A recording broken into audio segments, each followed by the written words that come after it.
আসসালামু আলাইকুম প্রিয় শিক্ষার্থীরা, কেমন আছো? আশা করি তুমি ভালো আছো। জিনিয়াস টিউশনের পক্ষ থেকে আমি স্বাগত জানাই, মোহাম্মদ সিকান্দার। আজকে তোমাদের একটি গুরুত্বপূর্ণ ক্লাস নিয়ে হাজির হলাম। আশা করি প্রথম থেকে শেষ পর্যন্ত দেখলে অনেক মজার মজার জিনিস শিখতে পারবা, যেটা তোমরা কল্পনা করতে পারবা না। যে আমরা একটা গ্রামার পড়ি এসএসসি বা ইন্টারের, আমাদের এই গ্রামার গুলো পড়ার মধ্যে একটা বেসিসের মধ্যে কতগুলো জিনিস থাকে। ফার্স্ট বেসিস থাকে, আর্টিকেল থাকে, এরপরে ডাইরেক্ট ফ্রম ভার্ব থাকে, আমাদের সিম্পল কমপ্লেক্স কম্পাউন্ড থাকে। এই সবগুলো বিষয় নিয়ে আমরা এই প্রতিটা ক্লাস এভাবে করে থাকি। আমাদের আগের প্রিভিয়াস ক্লাসগুলো দেখলে বুঝবা। তো আশা করি আমরা ইন্টারের ক্লাসটা আজকে শুরু করব। আজকে আমাদের ইন্টারের এই যেটা আছে first number question, article. Article নিয়ে আলোচনা করবো। আর্টিকেল শুধু আর্টিকেল পড়ার সময় শুধু আর্টিকেল পড়াবো না, এটা এমন একটা টেকনিকে পড়াবো। ওখানে এক নম্বর চলে আসবে, সিম্পল কমপ্লেক্স কম্পাউন্ড চলে আসবে, তারপর প্রিপোজিশন চলে আসবে। এগুলো অনেক কিছু জানতে পারবা। তো আমরা ইন্টারের এবার যারা পরীক্ষার্থী দিচ্ছ, 26 সালে পরীক্ষার্থী, তারা এই চট্টগ্রাম বোর্ডের হয় নাই, অন্য বোর্ডে হয়ে গেছে। আজকে হচ্ছে 20 তারিখ জুলাইয়ের। আমরা পরীক্ষা যেটা হয়ে গেছে সেটার প্রশ্ন নিয়ে আলোচনা করব। প্রিভিয়াস টেস্ট গুলো দেখবা, আমাদের এখানে দেওয়া আছে প্লে লিস্টে, দেখতে পারবা পুরো প্রশ্নটা পার্ট বাই পার্ট দেওয়া হচ্ছে। আমরা আজকের ক্লাসটা করবো আর্টিকেল। ন্যারেশন সবগুলো হয়ে গেছে, আমাদের আর্টিকেল আর প্রিপোজিশনটা বাকি আছে। তাহলে আমরা আর্টিকেলটা আজকে শুরু করব, একটু প্রথম থেকে শেষ পর্যন্ত দেখবা। আশা করি অনেক কিছু শিখতে পারবা। তাহলে চলো আমরা কথা না বাড়িয়ে ক্লাসটা শুরু করি। দেখো, টপিক হচ্ছে article, English second part, HSC 26, 27 বা 28 যারা আসোই না কেন, আর্টিকেল যারা শিখতে চাও আর্টিকেলটা একটু ভালো করে দেখে নিবা। তাহলে 26 সালের বোর্ডের প্রশ্ন এটা, কোয়েশ্চন নাম্বার 1। আগে আমরা পুরো সেন্টেন্সটা পড়ার সময় একটু খেয়াল করব কোন জায়গায় কি। আমি পড়ার সময়, প্রত্যেকটা ক্লাসে পড়ার সময় একটা বেসিসের মধ্যে অনেক কিছু জিনিস বোঝাই দিই। তো তোমরা সহজে এই জিনিসগুলো জানলে একটা জিনিসের ভিতর অনেক কিছু শিখতে পারবা। দেখো, প্রথমে দো, তাহলে দো অলদো থাকলে এটা কমপ্লেক্স সেন্টেন্স, এটা তো জানো। Bangladesh is struggling to achieve status of A middle income country. এখানে একটা কমা আছে, এখানে হচ্ছে দোর প্রথম পার্টটা। এরপর আছে it is still beset with many problems. খুব খেয়াল করো, তাহলে কমপ্লেক্স সেন্টেন্সে দুইটা বাক্য থাকে, দুইটা বাক্যকে দো অলদো দিয়ে জোড়া দিছে না। আচ্ছা, এখন তাহলে এখান থেকে এটাটুকু, তাহলে এখানে বাংলাদেশকে আবার ইট প্রনাউনটা আনছে, বাংলাদেশের প্রনাউন কি আনছে, ইট ইজ আনছে। আচ্ছা, এখন দেখো Bangladesh struggle, Bangladesh is struggling. দেখো এটা হচ্ছে স্ট্রাগলিং, কেন হচ্ছে, কন্টিনিউয়াস টেন্স হয়েছে। আমরা যে রাইট ফর্ম ভার্ব করি, এটাকে আমরা করতেছি কি আর্টিকেল। দেখো রাইট ফর্ম ভার্ব যদি করতে যেতাম আমরা এখানে স্ট্রাগলিং, স্ট্রাগল থাকলে এখানে ইসের পরে স্ট্রাগলিং লিখতে হতো। কেন? এটা হচ্ছে সব সময় প্রতিনিয়ত সংগ্রাম করে যাচ্ছে, এটা একটা কন্টিনিউয়াস প্রসেস, সেজন্য কন্টিনিউয়াস টেন্স হবে। আবার আছে টু এসি, তার টুর পরে মূল ভার্ব বসে, আমরা বা রাইট ফর্ম ভার্ব জানি টুর পরে মূল ভার্ব। এখন দেখো খালি আছে status of the middle income. দেখো স্ট্যাটাস অফ, এখানে অফ আছে, এটা নাউন আছে, তাহলে অফ আমরা জানি এটা আমাদের আর্টিকেল সূত্র হচ্ছে দা নাউন, তারপর অফ। তাহলে অফ আছে, আছে, এরা কি হবে, দা। এখানে কি হবে, আর্টিকেল দা।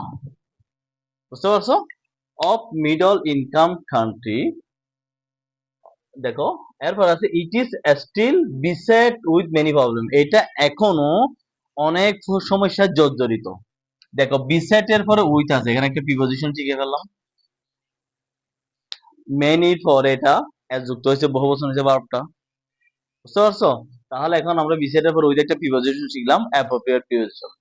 এরপর তাহলে এটা বুঝতে পারলাম। এরপর আসি unemployment problem is one of big challenge in Bangladesh. আসলে এটা দেখো, তুমি যদি না শিখো, তুমি যদি ইংলিশটা পড়ে থাকো, গ্রামার গুলো করে থাকো, তাহলে তুমি অবশ্যই পারবে। দেখো ওয়ান অফ এর পরে দা হয়, ওয়ান অফ এর পরে কি হয়, দা হয়। আমরা ডিগ্রি করছি না, ওয়ান অফ দা, হ্যাঁ, one of the best friend. হ্যাঁ, তাহলে দেখো unemployment problem is one of the big challenge in Bangladesh. দেখো তুমি যখন ইংলিশ পেসেজ গুলো বুঝে বুঝে পড়বা, আর্টিকেল প্রিপোজিশন অনেক সময় তুমি শিখো নাই, কিন্তু পড়ার সময় অটোমেটিক উত্তর হয়ে যাবে। যেমন ধরো যারা ইংলিশ মিডিয়ামে পড়ে তারা গ্রামার পড়ে না, কেন, তারা ইংলিশ বেশি পড়ে, সেজন্য অটোমেটিক হয়ে যায়। সেজন্য আমরা ইংলিশটা বেশি বেশি পড়তে হবে। থ্রির বই, টুর বই, ফাইভের বই, সবগুলো বই আমরা বুঝে বুঝে পড়বো, দেখবে যে অটোমেটিক ক্লিয়ার। ইংলিশের গ্রামার বলতে ধরতে গেলে কিচ্ছু নাই। তুমি যদি ইংলিশটা যত বেশি পড়ো, গ্রামার অটোমেটিক ওখানে চলে আসবে। গ্রামারটা হচ্ছে পরে, আগে তোমাকে পড়তে হবে। তারপর হান্ড্রেডস এন্ড থাউজেন্ড, দেখো হান্ড্রেড এন্ড থাউজেন্ড দুইটা জিনিস আছে। অফ হাইলি এডুকেটেড পিপল আর, এখন আর কেন হয়েছে? পিপলের জন্য না, এডুকেটেড পিপল বহুবচন, আনএমপ্লয়েড, তাহলে শত শত হাজার হাজার উচ্চশিক্ষিত highly educated people are unemployed, উচ্চশিক্ষিত অনেক মানুষ কি এখন যাদের কর্ম নাই। দেখো government job is like golden deer to the educated year, একটু খেয়াল করেন আমরা, তাহলে গভর্নমেন্ট সরকার কয়জন থাকে? একজন, তাও কি হবে? নির্দিষ্ট। The government job is like golden deer, সোনার হরিণ, টু দা এডুকেটেড ইয়র, দেখো এডুকেটেড ইয়র এর আগে একটা আর্টিকেল দেওয়া হয়েছে না, তাহলে এখানে খালি থাকলে দেওয়া হতো, ঠিক আছে? শিক্ষিত যুবক, তাহলে এখন দেখো আমরা জানি ইস লাইক এ পড়ার সময় দেখবো যে ইস লাইক, ইস আছে লাইক আছে এরপর এ হয়, লাইক এ গোল্ডেন ডিয়ার, একটা স্বর্ণের কি হরিণের মতো। Nearly 100 candidates apply for single post, তাহলে সিঙ্গল, সিঙ্গল মানে কি? একটা না, তাহলে a single post, for a single post, একটা সিঙ্গল পোস্টের জন্য তাহলে আমরা কি করে 100 জন মতো ক্যান্ডিডেট, নিয়ারলি 100 ক্যান্ডিডেট অ্যাপ্লাই করে, আবেদন করে। এরপর দেখো এখানে একটা অ্যাপ নম্বর খালি, এটা ফুল স্টপ, মেনশন প্রবলেম। আচ্ছা মেনশন প্রবলেম, উল্লেখিত সমস্যা, উল্লেখিত কি সমস্যা হয়েছিল? বাংলাদেশ হচ্ছে কি স্ট্রাগলিং কাজ করতেছে, সংগ্রাম করতেছে কি করার জন্য? মিডল ইনকাম হওয়ার জন্য। এরপর হচ্ছে বিগ স্যালারি বাংলাদেশ, এখানে মেনি প্রবলেম আছে, অনেক প্রবলেম, বিসাইড মেনি প্রবলেম, একটা হচ্ছে আনএমপ্লয়মেন্ট, আর হচ্ছে কি এডুকেটেড পিপলের সমস্যা। তাহলে অনেকগুলো সমস্যাকে, এগুলো সমস্যাগুলো আগে উল্লেখ হয়ে গেছে। আমরা জানি প্রথমে যদি এন দেওয়া হয়, সেটা যদি এন হয়, এরপরে যদি নির্দিষ্ট হয়ে যায় এটা দেওয়া হয়, তাহলে সমস্যাগুলো উল্লেখ হয়ে গেছে মেনশন, তাহলে দা মেনশন নির্দিষ্ট করে উপরে যত সমস্যা আছে, the mention problem is becoming acute day by day, একটু খেয়াল করো, ডে বাই ডে যখন থাকবে এটা কন্টিনিউয়াস টেন্স হবে। এখানে যদি বিকাম থাকতো ইস এর পরে, এটা আমরা রাইট নাম্বার হয়ে বিকামিং করতাম, কেন? এটা হচ্ছে কন্টিনিউয়াস টেন্স, দিনে দিনে এটা কি হচ্ছে? যে তীব্রতর হচ্ছে। সাম প্র্যাগম্যাটিক স্টেটস, সাম প্র্যাগম্যাটিক, সেজন্য এখানে কি হয়েছে? এটা থার্ড পারসন সিঙ্গুলার নাম্বার, এটা সেজন্য এখানে এস হয়েছে, স্টেটস, কিছু কার্যকারী পদক্ষেপ নিড টু বি, খুব খেয়াল করি, নিড টু বি প্রয়োজন। দেখো আমরা জানি নিড এর পরে আবার কিছু টু আছে, টু বি পরে, টুর পরে মূলবার বসে, টু বি যদি আসে মডেল অক্সিলারির মতো কাজ করে, তখন বি আসে মডেল কি পরে কি হয়? বারোত্তর হয়, টেক, টুক, টেকেন, দেখছো একটা রাইট নাম্বার। এখানে যদি টেক থাকতো রাইট নাম্বার বাঁচতো, তাহলে আমরা টেকে লিখতাম। In this regard, in this regard এই বিষয়ে, দেখো ফার্স্টলি গভর্নমেন্ট, তাহলে গভর্নমেন্টের কি হবে? দেওয়া হবে। দ্য গভর্নমেন্ট শুড এম্পাসাইজ, শুটের পরে মূলবার বসে, মডেল দিয়ে পরে মূলবার বসে, এম্পাসাইজ এর পরে সবসময় অন বসে, জোর দেওয়া, কোনো কিছুর উপর জোর দেওয়া, এম্পাসাইজ অন টেকনিক্যাল এডুকেশন, কি টেকনিক্যাল এডুকেশন, তাহলে এডুকেশন টেকনিক্যাল মানে বুঝছো তো, আমাদের যে কারিগরি শিক্ষা আছে, কারিগরি শিক্ষার পর। সেকেন্ডলি দ্বিতীয়ত, আচ্ছা এখানে আরেকটা বলা কি, আমরা কানেক্টর করছি না, আমরা ফার্স্টলি একটা কানেক্টর, সেকেন্ডলি একটা কানেক্টর, থার্ডলি একটা কানেক্টর, এগুলো হচ্ছে আবার কি কানেক্টর। তাহলে দেখো একটা পেসেজ পড়ার সময় প্রিপোজিশন, রাইট ফ্রম ভার্ব, তারপর হচ্ছে আমাদের আর্টিকেল, তারপর আমাদের কানেক্টর, অনেকগুলো জিনিসের সমন্বয়ে একটা পেসেজ হয়। এখন আমরা এগুলো বুঝে বুঝে পড়লে এক দিলে অনেক ফাঁকি মারতে পারবো। সেকেন্ডলি দ্বিতীয়ত, এডুকেটেড পিপল, খুব খেয়াল করে, এডুকেটেড পিপল এটা নির্দিষ্ট করে দিছে কোন মানুষগুলো? শিক্ষিত মানুষগুলো, তাহলে দা, হ্যাঁ দা নিয়ে যে তুমি 100 দিতে পারো, সরি ক্রসও দিতে পারো, ঠিক আছে? সেকেন্ডলি এডুকেটেড পিপল অথবা the educated people should not only, should not উচিত নয়, অনলি রান আফটার, খুব খেয়াল করি, রানের পরে preposition run after, run after হয় কি হয়? রান আফটার, রান আফটার মানে পিছনে ঘোরা। গভর্নমেন্ট জব বলছে শিক্ষিত মানুষের উচিত নয় শুধু সরকারি কর্মের মধ্যে কর্ম পিছনে ঘোরা বা দৌড়া।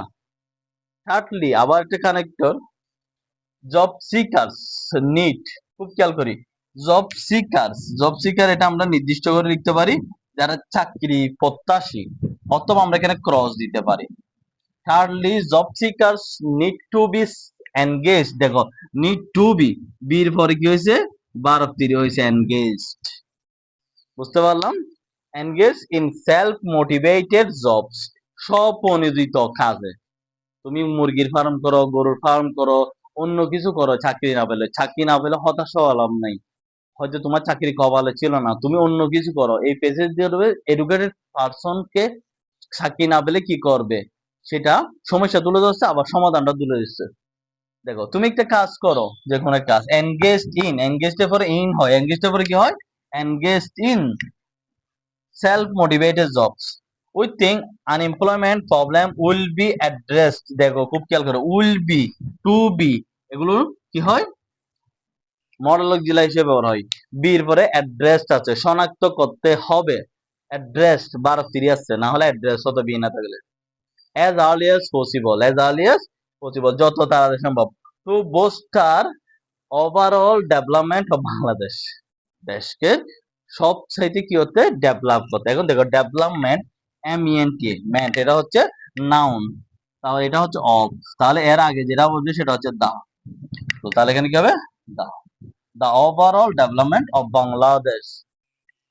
তাহলে জিনিসটা যদি বুঝে থাকো, ভালো লাগে, তাহলে ভালো করে আরেকবার দেখবা, দেখবে যে অনেক কিছু জানতে পারবা। এইভাবে আমাদের প্রত্যেক ক্লাসকে খুঁটিনাটি বিষয়গুলো তোমার একদম স্পষ্ট করে বোঝানো হবে তোমাকে।